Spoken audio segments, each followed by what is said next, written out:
তুমি কিভাবে পারলে আমার সাথে এমন করতে? আমি গত একটা বছর তোমার জন্য অপেক্ষা করেছি। বিশ্বাস করো,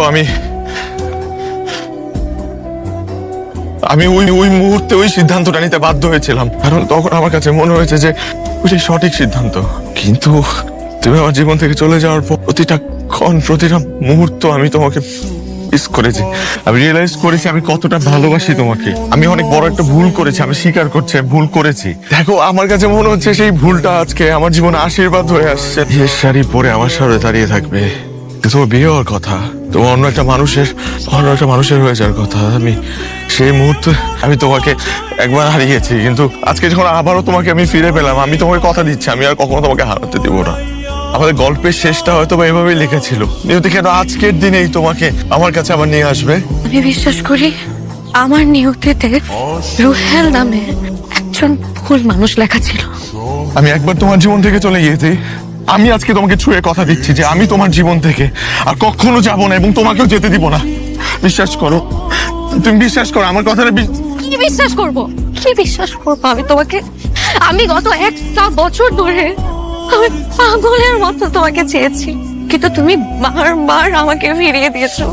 আমাদের ভালোবাসা কি এমন একটা মুহূর্ত ছিল না যে মুহূর্তটার কথা ভেবে তুমি একটা বারের জন্য হলেও আমার কাছে ফিরে আসতে চাইবে? একটা মুহূর্ত ছিল না, কিন্তু তুমি ফিরে আসোনি। তোমার মতন মানুষ কখনো কোনো দিন চায় না।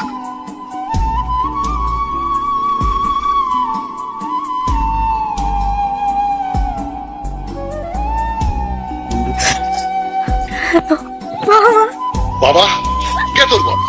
আজ থেকে তোর কোনো বাবা নেই। আমাকে আর কখনো তুই বাবা বলে ডাকবি না। এখন থেকে মনে রাখবি তুই আমার মেয়ে না। আর ফোন করবি না, বাসায় আসবি না।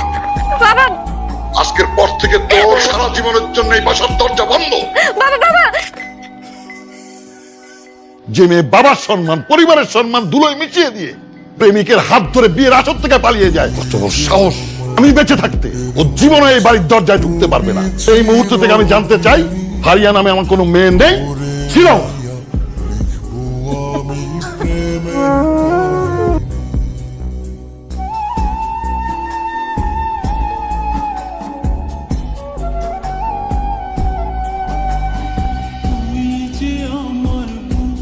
আমার কাছে শুধু উপহার না, তোমার আমার জীবনের সাথে জড়িয়ে থাকা এক একটা অনুভূতি। সব মিথ্যে। তোমার অনুভূতি যদি সত্যি হতো তাহলে কোনোদিন তুমি আমাকে ছেড়ে চলে যেতে পারতে না। আমার উপর তোমার অনেক অভিমান, তাই না? আমি একবার তোমাকে ছেড়ে চলে গিয়েছিলাম, কিন্তু এই একই ভুল আমি আর কখনো করবো না। তোমাকে আর ভালোবাসি না। তারা আমার চোখের দিকে তাকিয়ে একবার বলো যে তুমি আমাকে ভালোবাসো না। তুমি বলতে পারবে না, কারণ আমি জানি তুমি এখনো আমাকে ভালোবাসো, ঠিক আগের মতোই।